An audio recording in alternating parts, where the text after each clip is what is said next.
Hello and welcome to The Craft by Openspace. I'm Jaclyn with Openspace. And The Craft is a series of conversations on leadership that we're doing with a unique set of individuals, each with their own stories to tell, each with their own great experiences. So today's session is going to be a negotiation, and I'm very, very excited to have with us Daniel Levin. Daniel, if I can just ask you to introduce yourself, share a little bit. Well, first of all, thanks very much for having me. It's really a pleasure. I run a foundation in Europe that was started by the monarch in Liechtenstein. It's called the Liechtenstein Foundation for State Governance. The foundation was set up about, at this point, 14 years ago for the sake of helping failed states emerge from their political, economic, social situation, whatever the context may be. Maybe as a context of civil war, maybe a country that really is emerging from the Stone Age economically, resource rich, resource poor. And in its origin, the foundation really started as an economic reform, economic development, and political development platform. It has evolved since, especially since the beginning of the Arab Spring 10 to 11 years ago, where we got far more involved in mediating in war zones and taking young people out of those war zones and preparing them for leadership post-conflict. So this type of activity of the foundation has really evolved over this time. We're extremely active, mainly in the Arab world, but also in some African countries right now. And this foundation really was the successor of a company that we had in New York City that had, starting in the mid-90s, actually developed economic reform, mainly in Africa initially. I grew up in Africa in the 60s, in the early years of independence. I grew up in Kenya and in East Africa, in Ethiopia. And those relationships that I had from those years really came in handy in the 90s when I was a lawyer in New York with a New York law firm. And we essentially developed a financial markets development platform, but it led us to mediation also in conflict zones in countries emerging from civil wars such as Angola or Mozambique, two former Portuguese colonies that were really, since independence, had been stuck in civil war, and we got involved in those mediations, and so in writing new constitutions. So that's what led to this foundation. I myself was born in Israel in 1963, so I'm 59 years old. Grew up in Africa, as I told you, then in other parts of the Middle East, in Europe, mainly in Switzerland, where my mom's from, then in the U.S., then back in the Middle East, all over the place, really. But now I've been living in the States, or that's been my home for the last 30 years. That's great. And actually, you know, that kind of leads me into one of the pressing questions that I had about your book, Proof of Life, which really, I think, personalizes the circumstances of war and, you know, brings it from just kind of being a statistic or something that you read on the headlines to something that you really feel very deeply. And, you know, your background has, you know, obviously takes you all over the world, and you've lived in many different places. You've got many different cultural experiences and influences. And one thing I wanted to ask was, how do you feel like that's influenced your negotiating style, your ability to kind of read a room, adapt your personality, because you do kind of adapt your personality a lot in different situations throughout the book, and that's what I found very interesting. Yeah, you know, in fact, my kids tell me that they can figure out who I'm talking to on the phone based on my accent, because it tends to adjust to whoever I'm talking to. So it's a bit of a Zelig-like personality. I suppose it's helping in negotiations, just in the sense that I don't really enter these types of situations, certainly not in war zones, with the assumption that I have any leverage. So I have to generate some leverage and create some kind of chips that I can cash in at the right moment. And to do that, you have to have the willingness to adjust and to self-efface, obviously without suffering from lack of confidence. So that's the delicate balance. And I write it in the book, where a mentor of mine once told me that if you're in a room playing poker and you can't figure out who the sucker is, chances are it's you. And so I find myself in that situation very frequently. So that balance of a negotiation where you do have to appear confident, but also likable and somewhat humble, and it becomes a little bit scripted. So I think I've benefited from the fact that need to adjust has been somewhat natural for me, just because I've really had to adjust. You know, I've lived through different language zones, different cultures, different skin pigmentations, different religions. I've been the minority in many places where I've lived for many different reasons. And so it's forced me to adjust and to learn new languages and try to speak them with a local dialect, just because, again, so I could really fit in. So I think that's a personal context. It has also created a certain level of rootlessness and homelessness that sometimes can be very draining. So it's not just some happy kind of career planning, but it's just been, I think, somewhat authentic to me just because it's been the result of the life I've led. Well, you've definitely parlayed that into a very strong ability to negotiate. That's especially relevant to us because, as you know, Openspace operates in Southeast Asia, and it's a very non-homogenous region, and you find yourself not speaking certain languages and having to adapt to certain customs, right? Being able to read body language, understanding how to respect or, how something might show disrespect. How do you think you changed, or how do you think the book would have been different if you had been negotiating a very similar situation in a Western country? I really do have to adjust it. I mean, there are negotiations that happen in a Western country where it may not be that I'm negotiating with a hostile government that is detaining an American or Western citizen. I recently had to negotiate with the military leadership of a Southeast Asian country, with an ASEAN member actually, that's gone through some serious turmoil in the last few years. And for the sake of a Western hostage. And it forced me to negotiate with military leadership, civilian leadership, and also the outside powers, especially given that it was a country that is particularly multi-ethnic, especially in the Southeast Asian context. So it forces you to adjust within the adjustment the whole time. So I don't view the context. I don't divide the word geographically as saying, well, there's one way to negotiate an Arab country versus Southeast Asia versus Central America or Western Europe. I think there's a certain way to negotiate around power, and those are patterns that repeat themselves.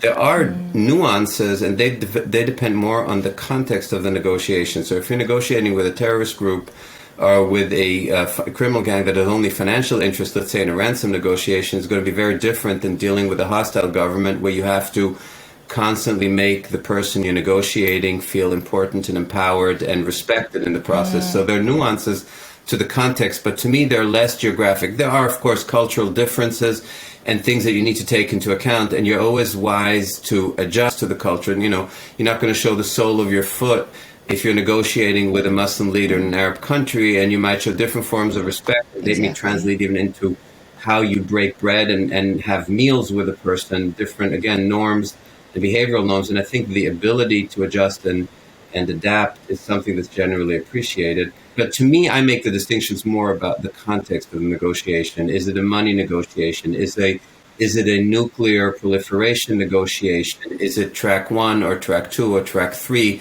where publicity can really be fatal? Those are more the nuances. They depend much less on the geographic context and much more on the actual substantive context. That makes a lot of sense. Thank you for that insight. Actually, just to build on that, right? You kind of talked about preparation for a negotiation. It was a particularly important one, I think, in the book, where you were a lot closer to finding the hostage. I think you know which one I'm talking about. But that's where you actually laid out, I could go this way, I could go that way, I could go another way.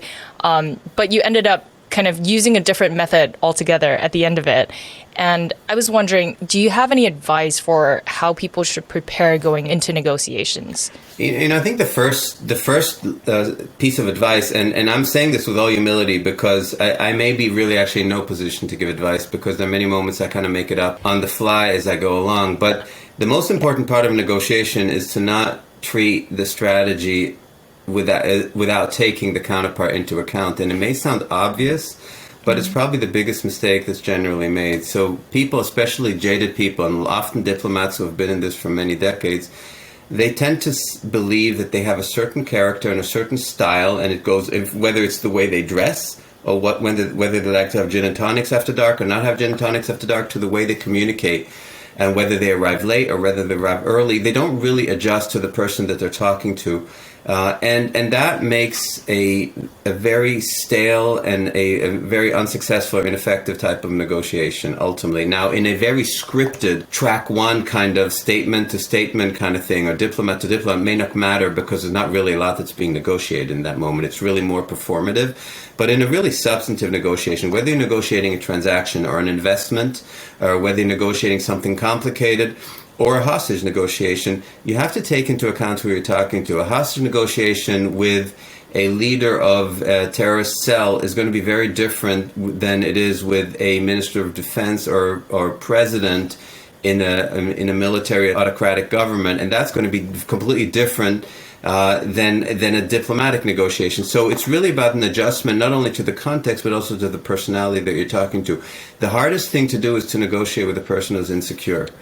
Because an insecure person, it's kind of a little bit how you don't really worry about friendly dogs, and you don't even necessarily worry about aggressive dogs. You can see it coming. The ones you really worry about are insecure dogs because of the fear biting, and you don't really see it coming when it's going to come. So the hardest thing to do is negotiate with a person who lacks confidence, security. They will often lash out at the people below them, and we've all had those kinds of bosses at some point in our career, I suppose.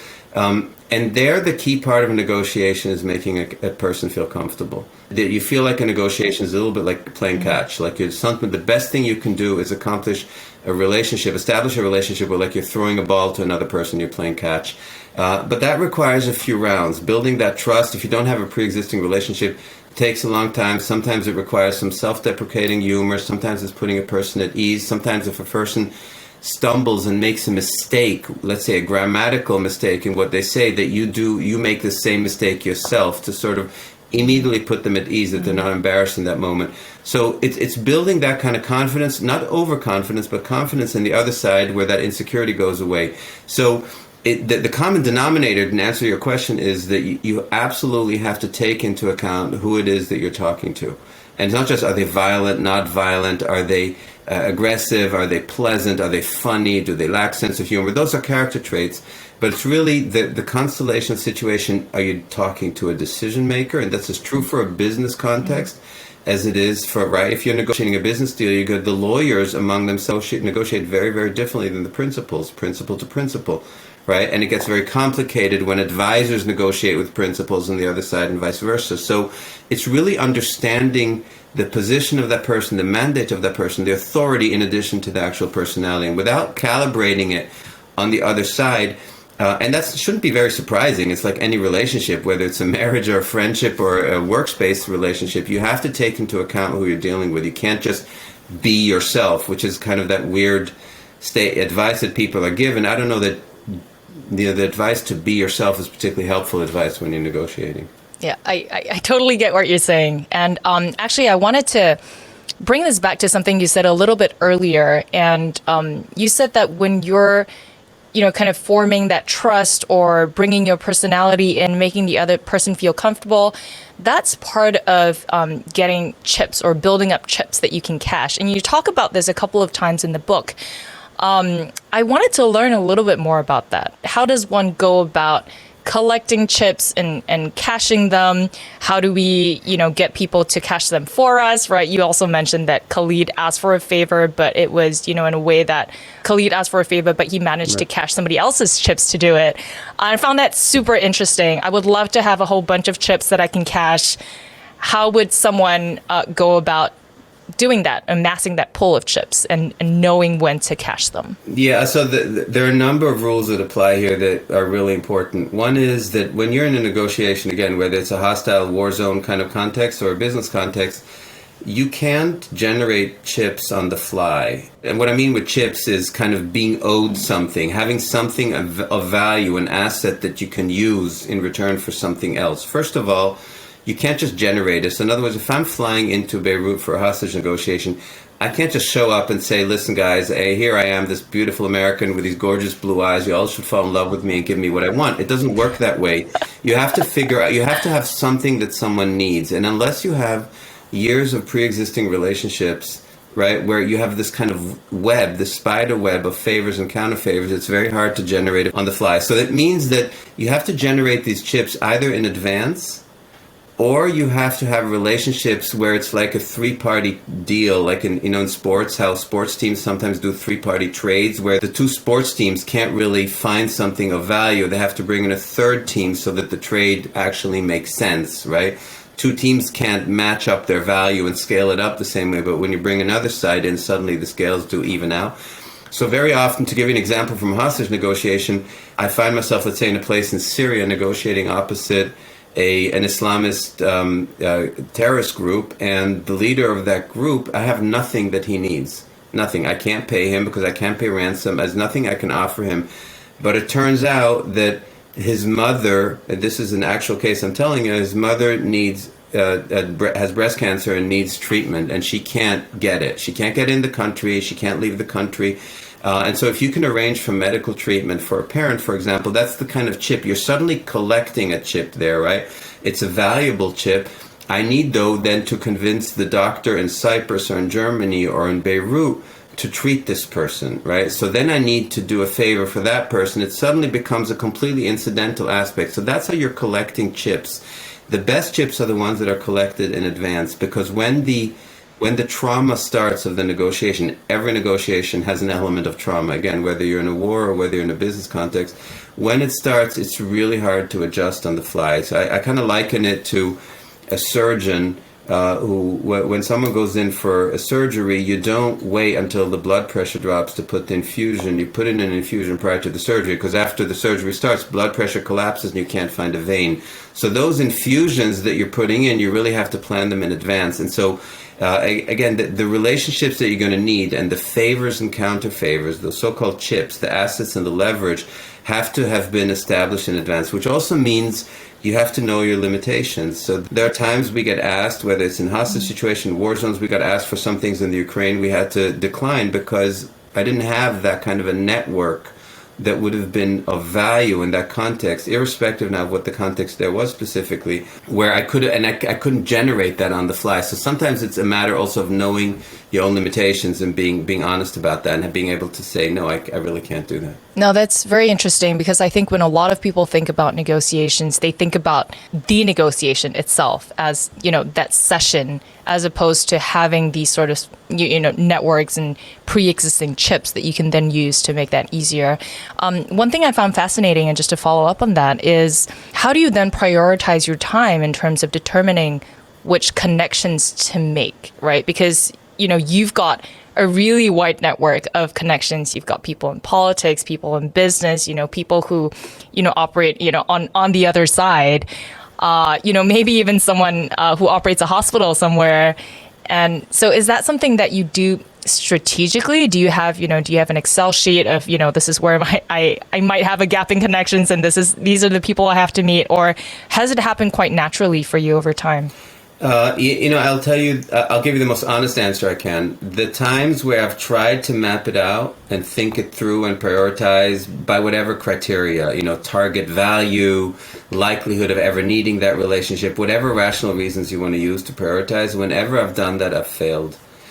And for a number of reasons. This is a different conversation, probably also because human beings are really bad predictors. I recommend Philip Tetlock's book on super predictions. We just as human beings are really bad predictors. So the idea that we can map out what's going to come in handy and who's going to come in handy and what strategy I'm going to deploy in order to be able to cash that in, to leverage that. We're such bad predictors, even for the immediate future, let alone years down the road, that I don't think that's a winning strategy, even just rationally speaking. I'm just talking about the numbers here, okay? So we're talking about analytics, data analytics here.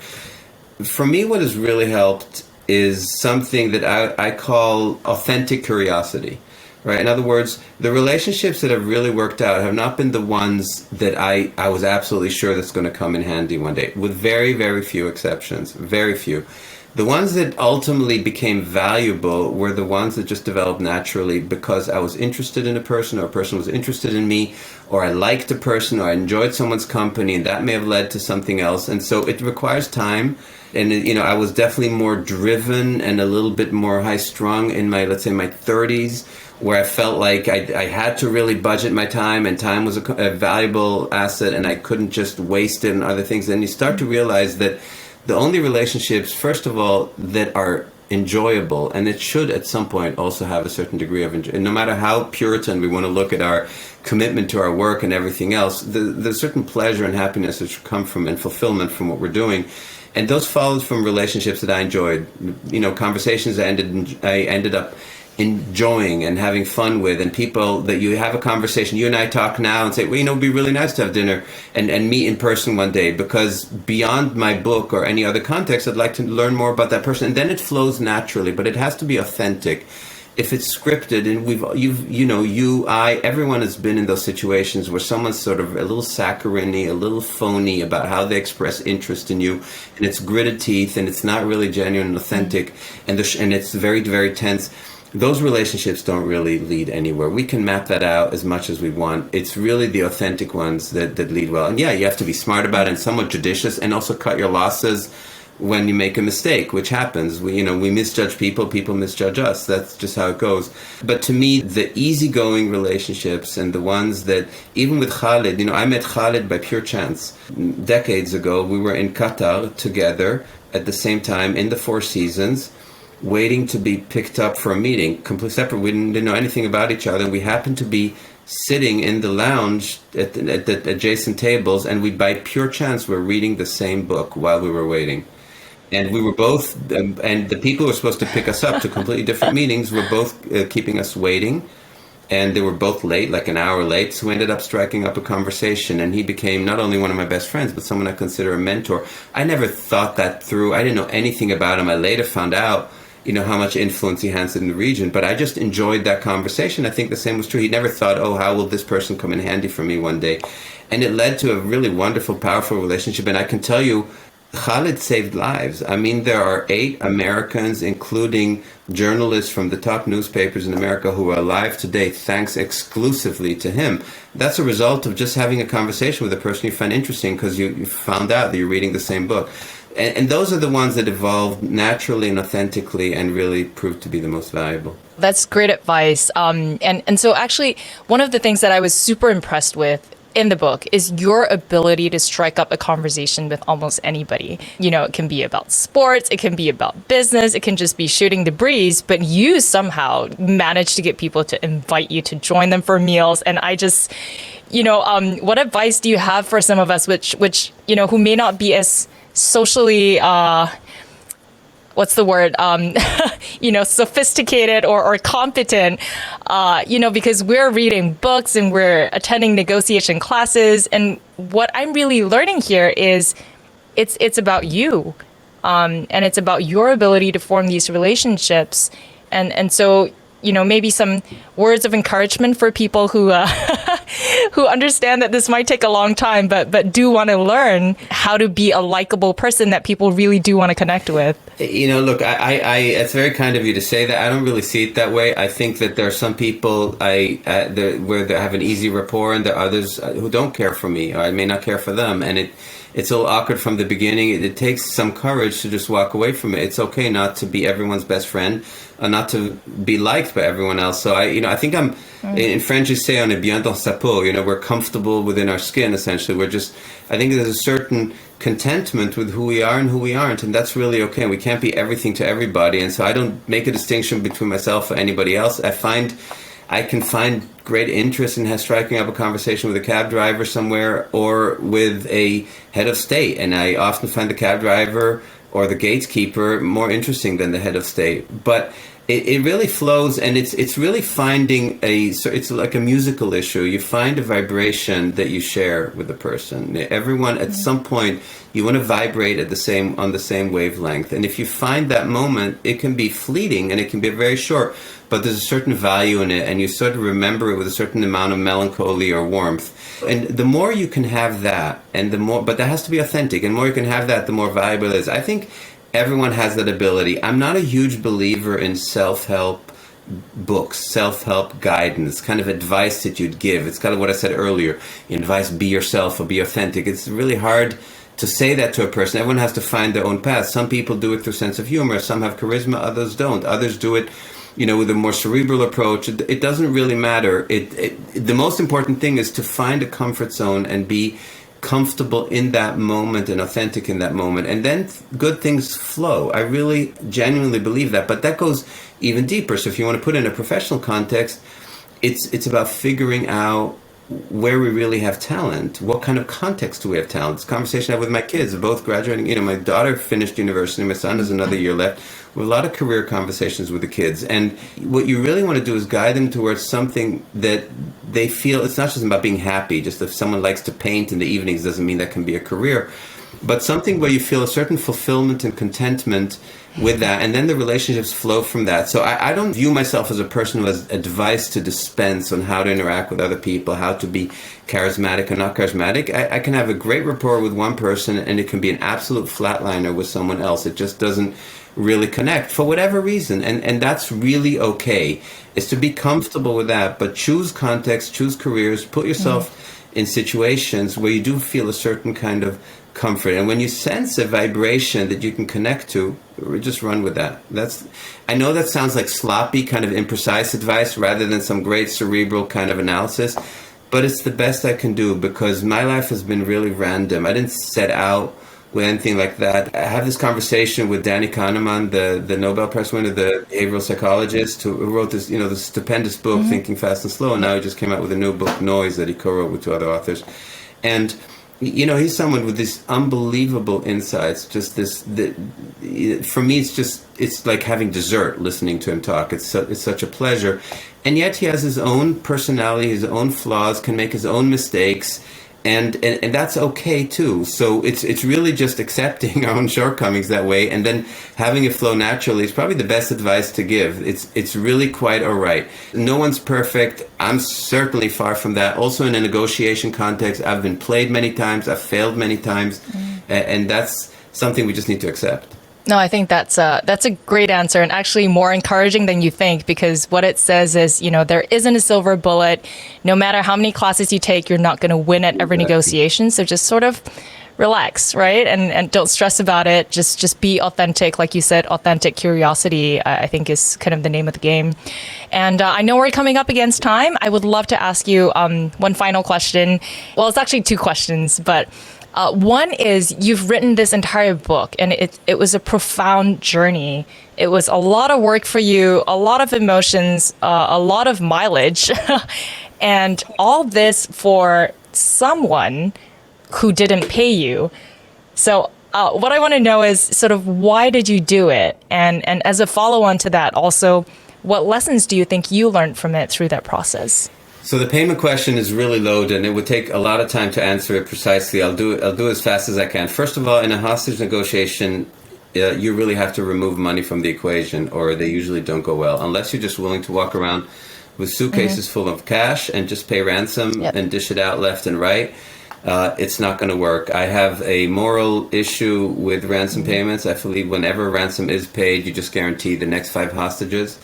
And so I don't get involved in ransom negotiations. I know that they occur. They occur even when countries say they don't pay ransom, but I stay out of it. But what it really also helps, when you remove money from the equation, you also remove all the unsavory middlemen who are only involved because they want to make money. So if you communicate it very clearly to everyone, that I'm open for business, I'm open for discussion. I mentioned to you the example of arranging medical treatment for someone's mother as an example, getting someone off a terror list, or getting accounts unfrozen if they merit that. There are a lot of other ways to collect chips and cash them in for hostage releases, right? Or for proof of life, depending on the context. But if you take money payments off the table, you move the conversations and negotiations into a completely different dimension, and you eliminate a lot of the gatekeeper and the middleman, and that increases the chance of success dramatically. So that's the sort of actionable. If you ask me pragmatically in my job why I take no payments, that's the direct answer to that. There's a more sort of soulful answer for me too, which is there are certain aspects of my life, there are parts of my life that is my business life, my investments, my work that I've done in the past that I currently do that is transactional, and it's transactional, and the money may be involved.